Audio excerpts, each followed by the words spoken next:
Assalamualaikum dear students. Today we are going to start our cost accounting and the first chapter is to introduction to cost accounting. आज की class में basically हम लोग सबसे पहले ये सीखने वाले हैं कि देखें जी कॉस्ट अकाउंटिंग में कॉस्ट का मतलब क्या होता है। अगर आप कॉस्ट अकाउंटिंग सीख रहे हैं तो सबसे पहले आपको यही सीखना होगा कि कॉस्ट क्या है। ठीक है जी, कॉस्ट को अगर हम उर्दू में कहें तो इसका मतलब होता है लागत। ठीक है जी, आम अल्फाज में हम कहें कि देखें अगर हम किसी भी प्रोडक्ट को, किसी भी शय को, किसी भी चीज़ को तैयार करना चाहते हैं, बनाना चाहते हैं, तो उसको तैयार करने में, बनाने में जितने भी किस्म का हमारा ख़र्चा होगा वही हमारी कॉस्ट कहलाएगी। ठीक है, तो as per the definition of the cost, the term cost refers to expense either actual or estimated. ठीक है जी, मतलब क्या है कि कॉस्ट का मतलब ये है कि एक ऐसा ख़र्चा जो कि एक्चुअली आपका हो चुका है किसी चीज़ को तैयार करने में, या आगे इन फ्यूचर आप कोई प्रोडक्ट तैयार करेंगे और उसकी तैयारी के दौरान आने वाले ख़र्चों का एक एस्टिमेट जो है वो भी कॉस्ट होता है। यानी एक्चुअल ख़र्चा जितना हो चुका है that is called the cost, और जो इन फ्यूचर जो आप प्रोडक्ट बनाने वाले हैं उस पर भी, इन फ्यूचर जो प्रोडक्ट आप बनाने वाले हैं उस पर भी जो खर्चा आपका अंदाज़न आएगा that is also referred as cost. दूसरी डेफिनेशन के मुताबिक, और cost is an amount that has to be paid or spend to buy or obtain something. किसी भी प्रोडक्ट को ख़रीदने के लिए आपको जो अमाउंट अदा करना पड़ता है that is called the cost, या किसी चीज़ को तैयार करने में जितने पैसे या जितना अमाउंट आप पे करते हैं that is called the cost. ठीक है जी, तो कॉस्ट में हमारे पास मेन पॉइंट सामने आ गए हैं कि कॉस्ट हम किसे कहते हैं। ठीक है जी, अच्छा जी, अब एक एग्ज़ाम्पल को हम लेते हैं। मिसाल के तौर पर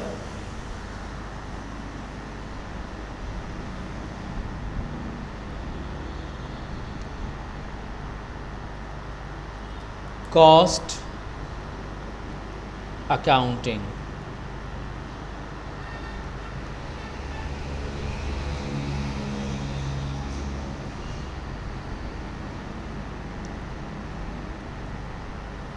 for example, we are the manufacturer of marker. ये जो बोर्ड मार्कर होते हैं इनकी हम बात कर लेते हैं।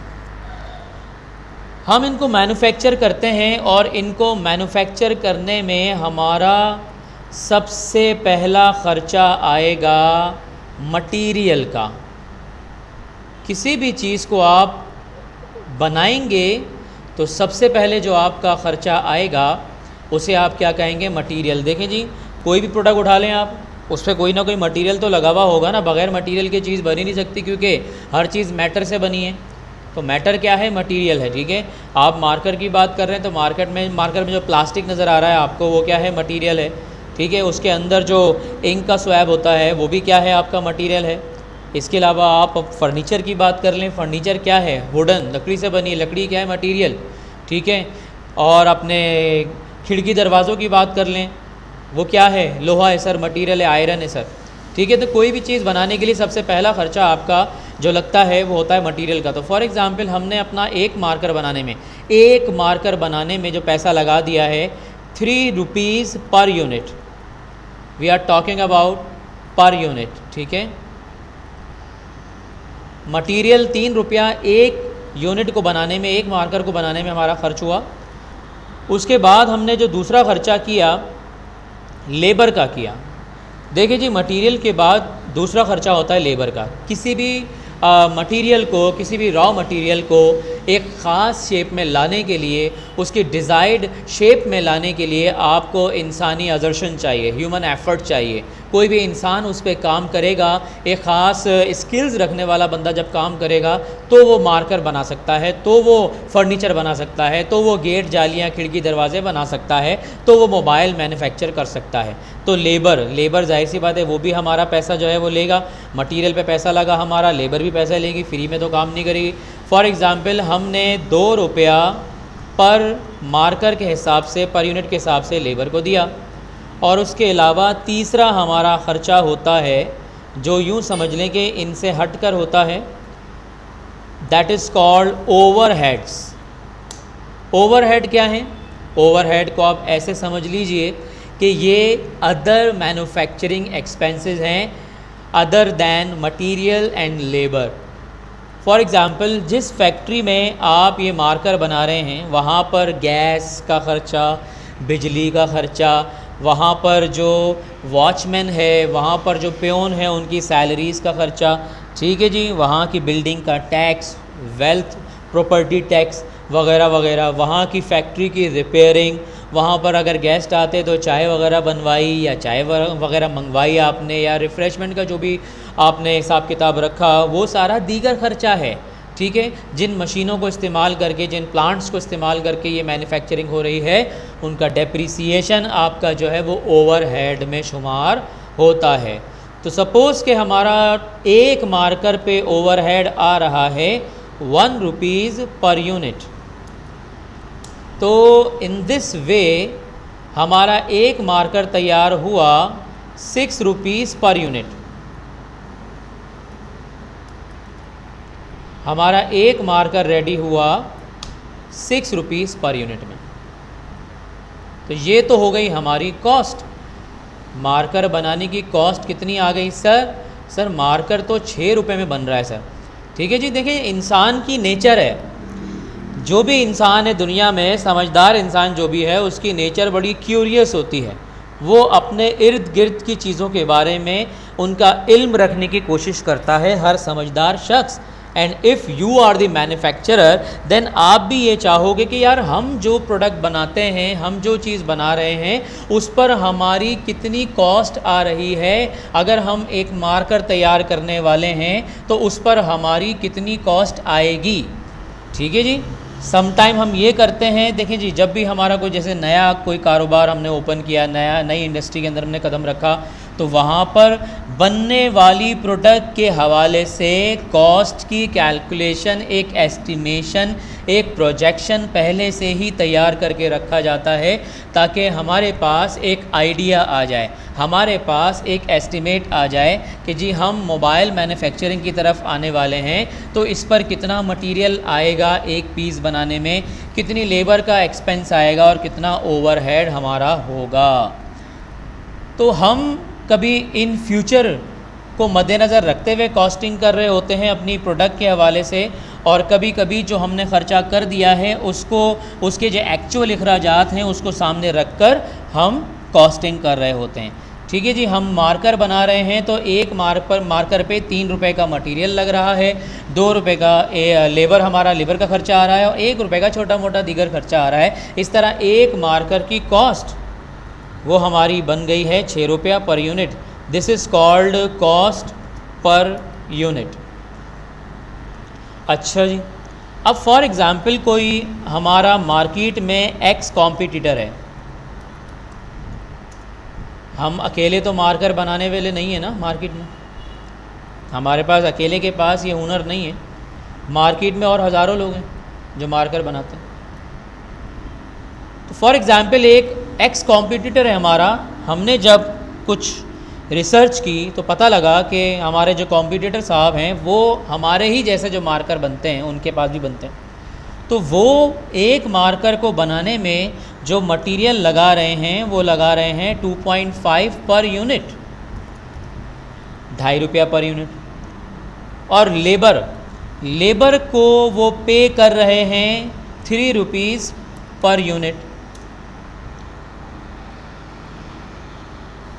और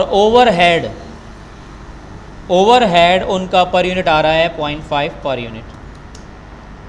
इस तरीके से ज़रा आप टोटल कर लें इन तीनों कॉस्ट का। जो हमारे राइवल जो हैं प्रोडक्ट बना रहे हैं वो कितने बना रहे हैं सर? ये भी कितने में तैयार कर रहे हैं? 6 रुपीज़ पर यूनिट। अब यहाँ पर अगर आप कंपेयर करें दोनों की कॉस्ट को, तो हम लोग भी जो मार्कर तैयार कर रहे हैं वो भी 6 रुपया फ़ी यूनिट में तैयार हो रहा है, और जो हमारा राइवल मार्कर तैयार कर रहा है वो भी 6 रुपया पर यूनिट में तैयार कर रहा है सर। तो सर मसला तो कोई नहीं है, सब सही जा रहे हैं, हम भी सही जा रहे हैं, वो भी सही जा रहा है, लेकिन प्रॉब्लम ये नहीं है। हमारा काम सिर्फ कॉस्ट को जो है बराबर दिखाना नहीं है, हमारा काम कॉस्ट की कैलकुलेशन नहीं है। ज़रा कंपैरिजन करें, मटेरियल 3 रुपया फ़ी यूनिट लग रहा है हमारे पास और हमारा राइवल 2.5 रुपया पर यूनिट में वही चीज़ तैयार करके दे रहा है, ऐसा कैसे हो रहा है? इसका मतलब ये हुआ कि हमारा राइवल मटेरियल की कंजम्पशन में बहुत ज़्यादा कॉन्शियस है, कंट्रोलिंग है। The main point is to control the cost. Main objective cost की कैलकुलेशन तो है ही, लेकिन ऑन द अदर हैंड हमारा एक और ऑब्जेक्टिव ये भी होता है, कॉस्ट को कंट्रोल करें सर। इसका मतलब मटेरियल की कॉस्ट को आपको कंट्रोल करने की ज़रूरत है। ये थोड़ी सी आउट ऑफ द लाइन जा रही है, आप थोड़ा ज़्यादा पैसा लगा रहे हैं मटेरियल पे, आपको चेक करना पड़ेगा, चेक एंड बैलेंस करना पड़ेगा। क्या रीज़न है कि वो 2.5 रुपये में यही चीज़ बना के दे रहा है मटेरियल और हमारा मटेरियल 3 रुपये लग रहा है। तो यहाँ पर आपको कॉस्ट को कट डाउन करने की ज़रूरत है, ये भी सोचना हमारा काम है while studying the cost accounting. Labour पे आइए, 2 रुपया पर यूनिट हम लेबर को पे कर रहे हैं, मगर वो साहब 3 रुपया पर यूनिट पे कर रहे हैं। यहाँ पे हमें लगता है कि हमारी कंडीशन खासी जो है वो इत्मीनान बख्श है, हम थोड़े सही चल रहे हैं। यहाँ पर कोशिश यहाँ पर भी और होनी चाहिए। कॉस्ट अकाउंटिंग हमेशा हमें ये सिखाती है कि आप हमेशा इस तगोदो में लगे रहें कि आपकी जो कॉस्ट पिछले साल आई थी वो नॉर्मल इन्फ्लेशन फैक्टर के हिसाब से इस साल हो सकता है थोड़ी बढ़ जाए, but you just try to control and reduce or minimise your cost. यही आपका काम है while studying the cost accounting. ठीक है जी। ओवरहेड की बात करें तो 1 रुपया पर यूनिट हमारा ओवरहेड आ रहा है, मगर उनका 0.5 रुपीज़ पर यूनिट, वो हमसे आधे ओवरहेड पे काम कर रहे हैं। तो हमें अपने ओवरहेड पे नज़र षानी करने की ज़रूरत है, अपने ओवरहेड की कॉस्ट को कंट्रोल करने की ज़रूरत है। हो सकता है कि हमारी फैक्ट्री में जहाँ पे काम हो रहा हो वहाँ के पंखे लाइटें भी चल रहे हैं, और इसके अलावा जहाँ पे काम नहीं हो रहा वहाँ के पंखे लाइटें भी चल रहे हैं एक्स्ट्रा, वो पैसा हमारा ज़ाया हो रहा है, वो बिजली ज़ाया हो रही है। ठीक है जी। इसी तरीके से गैस हो सकता है कि हमारे जो है कहीं से लीकेज हो रही हो, जनरेटर हमारा गैस पे चल रहा है या गैस पे मशीनें चल रही हैं, तो गैस को आपको चेक करना पड़ेगा कहीं लीकेज तो नहीं हो रही है। जितनी गैस मशीनों को चाहिए उतनी मशीनों में जा रही हो, इसके अलावा कहीं लीकेज तो नहीं हो रही है, आपका ओवरहेड ज़्यादा आ रहा है। तो बच्चों, कहने का मकसद ये है कि कॉस्ट अकाउंटिंग में कॉस्ट की कैलकुलेशन की जाती है, मटेरियल लेबर ओवरहेड ना सिर्फ कैलकुलेशन की जाती है बल्कि उसको कंपैरिजन में लाया जाता है। चाहे अपने कॉम्पिटिटर से कंपैरिजन में लेकर आएँ, चाहे अपने प्रीवियस ईयर के ख़र्चों से कंपैरिजन में लेकर आएँ कि आया कि आपका इस साल कॉस्ट का जो मटेरियल का लेबर का ओवरहेड का ख़र्चा है क्या वो इंक्रीज़ हो रहा है, बिला वजह इंक्रीज़ हो रहा है या इंक्रीज़ होना जस्टिफाइड है। इन तमाम बातों पे सोचना, एनालाइज करना, ये सब कॉस्ट कहलाता है और यही हमें कॉस्ट अकाउंटिंग सिखाती है। अच्छा जी, तो ये तो सारी बातें थी कॉस्ट पर। अच्छा, अब हम बात करते हैं कॉस्ट अकाउंटिंग की डेफिनेशन क्या है। देखिए जी, हम लोग जानते हैं फाइनेंशियल अकाउंटिंग की डेफिनेशन क्या है सर। फाइनेंशियल अकाउंटिंग है actually accounting is an art of recording, classifying, summarising and presenting all the business transactions, all the financial transaction in a significant manner. ये एक हमारी फाइनेंशियल अकाउंटिंग की definition हुआ करती थी, but now we are discussing the definition of a cost accounting. Sir, cost accounting का मतलब ये है कि आपको कॉस्ट की भी अकाउंटिंग करनी पड़ेगी। सर, क्या रिकॉर्डिंग करनी पड़ेगी? यस, ऑल कॉस्ट की रिकॉर्डिंग करनी पड़ेगी। सर, जनरल जर्नल बनाना पड़ेगा। जैसे आप फाइनेंशियल अकाउंटिंग में जनरल जर्नल बनाते थे, डेबिट करते थे, क्रेडिट करते थे, कॉस्ट अकाउंटिंग के अंदर भी डेबिट करना पड़ेगा, क्रेडिट करना पड़ेगा। सर, फाइनेंशियल अकाउंटिंग में तो लेजर भी बनाते थे, टी अकाउंट बनाते थे, तो क्या कॉस्ट अकाउंटिंग के अंदर भी आपको टी अकाउंट, लेजर बनाना पड़ेगा? Yes, of course. आपको जब डेबिट कर रहे हो, क्रेडिट कर रहे हो, कॉस्ट अकाउंटिंग में डेबिट करोगे, क्रेडिट करोगे, तो आपको यहाँ पर भी टी अकाउंट भी बनाना पड़ेगा। तो a method of accounting in which all cost incurred in carrying out an activity और accomplishing a purpose are collected, यानी किसी भी आपने मैन्युफैक्चरिंग एक्टिविटी में होने वाली तमाम कॉस्ट को कलेक्ट किया, कलेक्ट करना, क्लासिफाई करना, रिकॉर्ड करना, that is called the cost accounting.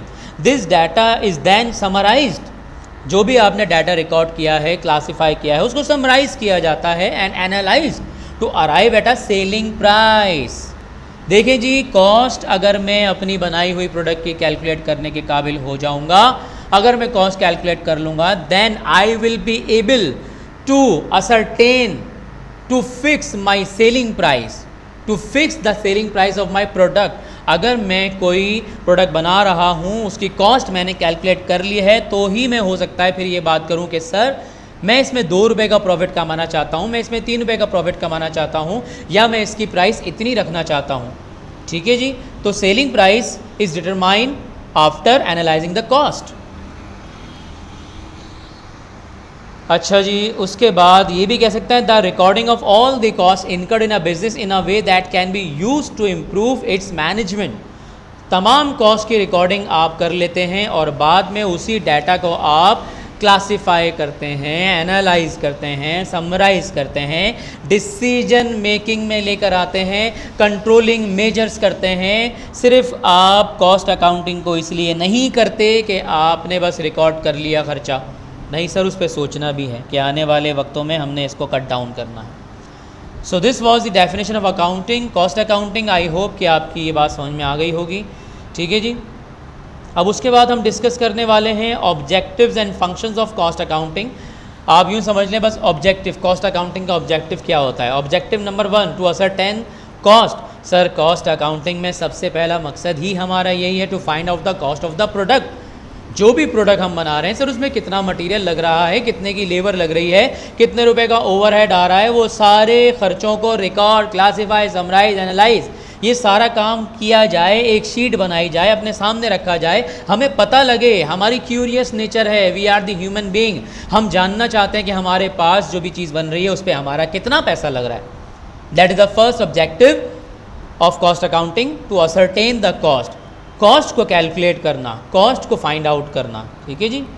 उसके बाद number 2 to analyse cost and loss.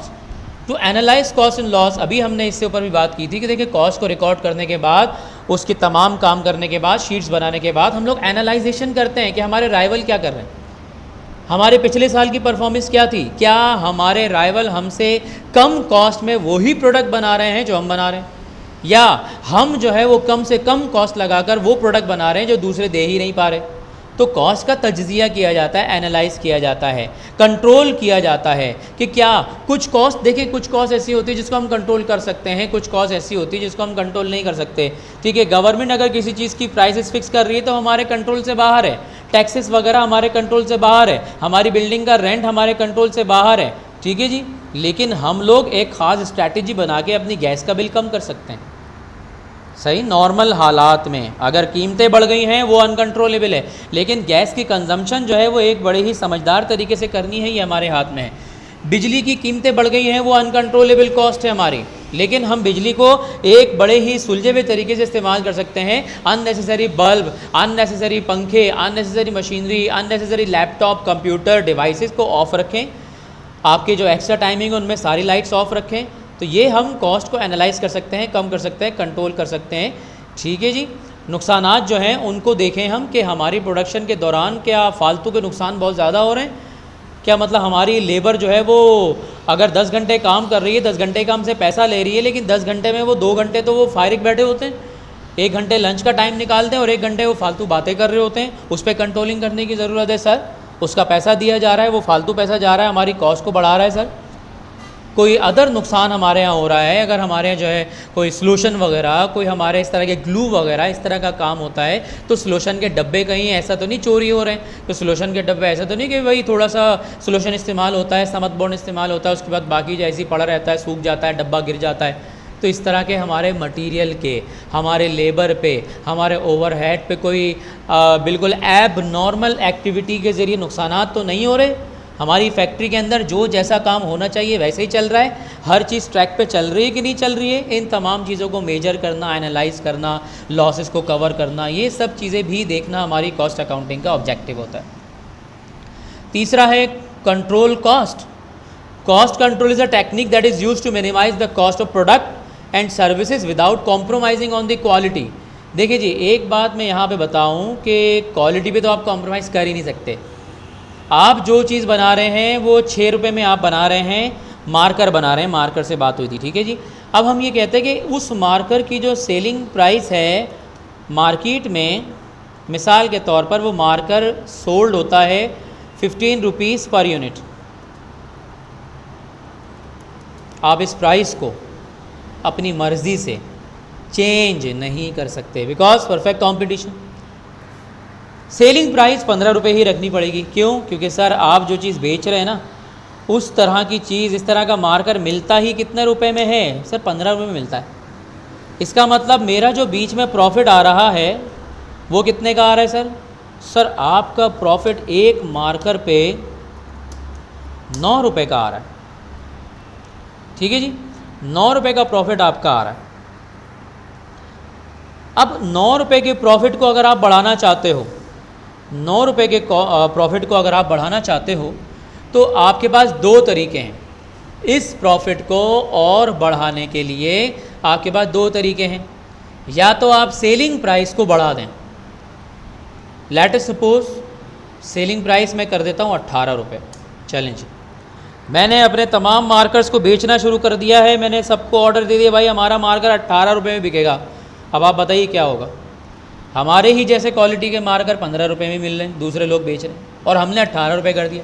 Customer चला जाएगा दुकान छोड़कर, हमारा मार्कर नहीं परचेस करेगा, वो दूसरे ब्रांड की तरफ चला जाएगा। क्यों? वही चीज़ 15 में मिल रही है, वो बेवकूफ़ थोड़ी 18 में ख़रीदेगा। तो इसका मतलब आप अपनी मर्ज़ी से सेलिंग प्राइस को शिफ्ट नहीं कर सकते, बढ़ा नहीं सकते, ये ऑप्शन आप नहीं ले सकते in most of the cases. But you have another option, cost की cutting to reduce your cost. अगर मैं इस 9 रुपये के प्रॉफिट को बढ़ाना चाहता हूँ तो एक ऑप्शन सेलिंग प्राइस था, लेकिन वो मैं ले ही नहीं सकता। मेरे पास दूसरा ऑप्शन क्या है? मैं कॉस्ट को कम कर दूँ।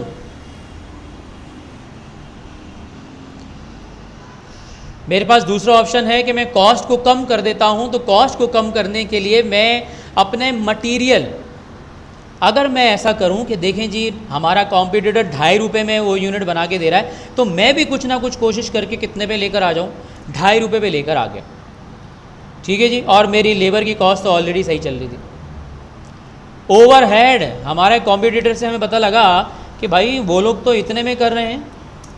अच्छा, यहाँ पर ये अजम्पशन है कि दोनों की जो फैक्ट्रीज़ हैं, दोनों के जो वॉल्यूम्स हैं, दोनों का जो काम का फैलाव है, एक्सपेंशन है, वो सेम है। ठीक है जी, तभी हम ये बात कर रहे हैं ओवरहेड पे। ऐसा नहीं है कि ये एक बड़ा कोई वेंचर है, बड़ी कोई कंपनी है, उस पर इतना आ रहा है, या छोटी कंपनी इस पर इतना आ रहा है, हमारे पे ज़्यादा आ रहा है। हमने ये अजम्पशन लिए कि हमारी कंपनी, हमारी फैक्ट्री और हमारा कोई एक्स कॉम्पिटिटर दोनों सेम लेवल का है। तो अब देखें ज़रा, कॉस्ट को जब आपने कम कर दिया, अब आपकी कॉस्ट पर यूनिट कितनी हो गई? 5 रुपया। 5 रुपया पर यूनिट हो गया है। अब आप ये ज़रा सोचिए कि अब अगर आप 5 रुपये में तैयार होने वाली चीज़ को मार्केट में वही जो ओरिजिनल सेलिंग प्राइस है 15, उसमें बेचेंगे, जो कि एक्सेप्टेबल है, आपका प्रॉफिट बढ़ गया। 9 रुपये से आपका प्रॉफिट हो गया 10 रुपया। 1 रुपये से प्रॉफिट बढ़ गया। अब कुछ लोग बोलेंगे सर 1 रुपये से प्रॉफिट बढ़ने से क्या होता है? बेटा, हम यहाँ पर प्रोडक्शन करते हैं लाखों यूनिट्स की, लाखों। अगर 50 लाख यूनिट आपने बनाकर मार्केट में भेज दिए और 50 लाख के 50 लाख आपके यूनिट बिक गए, तो बताओ एक यूनिट पे आपने एक्स्ट्रा कितना प्रॉफिट कमा लिया? 50 लाख रुपए कमा लिए सर। एक यूनिट पर आपने 1 रुपया बढ़ाकर बेच दिया, या यूँ कह लो बढ़ा के नहीं बेचा, सॉरी रिस्ट्रिक्टेड है वो। तो आपका कॉस्ट आपकी एक यूनिट पे 1 रुपये कम हो गई है, तो मतलब आपका प्रॉफिट 1 रुपये से बढ़ चुका है। तो 50 लाख यूनिट के बिकने पर आपको 50 लाख रुपए का एक्स्ट्रा फ़ायदा हुआ, in addition to that benefit जो आप पहले से कमा रहे थे। ठीक है जी, तो कॉस्ट की कंट्रोलिंग हम इस तरीके से करते हैं, और इस तरीके से हम अपना सेलिंग प्राइस को तो छेड़ नहीं सकते, हम अपना प्रॉफिट बढ़ा लेते हैं। उसके बाद चौथा पॉइंट है to help in fixation of selling price. ये बात हम पहले कर चुके हैं। जब आप कॉस्ट अकाउंटिंग में कॉस्ट अपनी प्रोडक्ट की कैलकुलेट कर लेते हैं, तो आप बेसिकली आप इस पॉइंट पर आ जाते हैं कि आप, if you are a monopoly, अगर आप मोनोपोली हैं, आपकी इजारादारी है, आप ही प्राइस सेटर हैं, आप ही प्राइस मेकर हैं, तो आप अपनी कॉस्ट कैलकुलेट करने के बाद आप उसकी सेलिंग प्राइस अपनी मनचाही बना सकते हैं। मोबाइल कोई आया मार्केट में, जी हमारी कॉस्ट लग रही है 2000 रुपये बनाने में, अब हम चाहते हैं यार इस पर 100% प्रॉफिट कमाएं, तो 2000 तो हमारी जेब से लगा, 2000 प्रॉफिट रखा, अब कितने का हो गया सर ये? 4000 रुपये का। चलिए जी, मार्केट में सेलिंग प्राइस रख दी 4000 रुपये।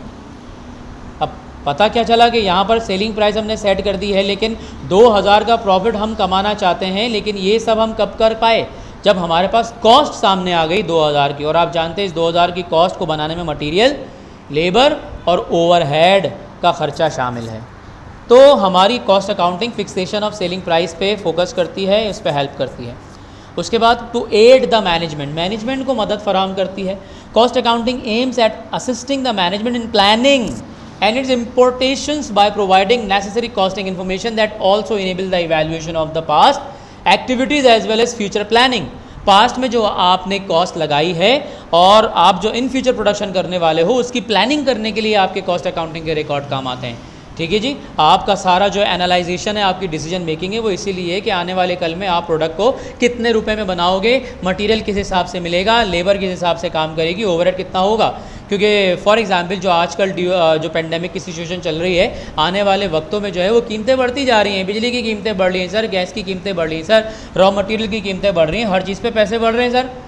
तो हमें आने वाले कल में जो प्रोडक्शन करनी है, हमें keeping in mind all the prices हमें अपनी माइंड में रखनी पड़ेंगे। सर आने वाले वक्तों में मटेरियल महंगा मिलेगा, आने वाले वक्तों में लेबर पुराने रेट पे काम नहीं करेगी सर, आने वाले वक्तों में बिजली महंगी हो जाएगी, गैस महंगी हो जाएगी, पेट्रोल महंगा हो जाएगा सर। तो आने वाले वक्त की प्लानिंग करने में मैनेजमेंट को मदद फराहम करती है कॉस्ट अकाउंटिंग। ठीक है जी, अगर आप प्लान नहीं करेंगे तो आप समझ लें कि फेलियर की तरफ जा रहे हैं। एक कहावत है, if you are not planning then you are planning to fail. अगर आप प्लानिंग नहीं कर रहे हैं, मनसूबाबंदी नहीं कर रहे हैं, तो आप समझ लें कि आप अपने फेल होने का मनसूबा बना रहे हैं। इसलिए आपकी मैनेजमेंट को प्लानिंग करनी पड़ती है with the help of costing. ठीक है जी, तो स्टूडेंट ये थे हमारे objectives of cost accounting. I hope आपको समझ में आएंगे। इसको आप अच्छी तरह जो है वो याद करें, बार बार देखें वीडियो को। इंशाल्लाह नेक्स्ट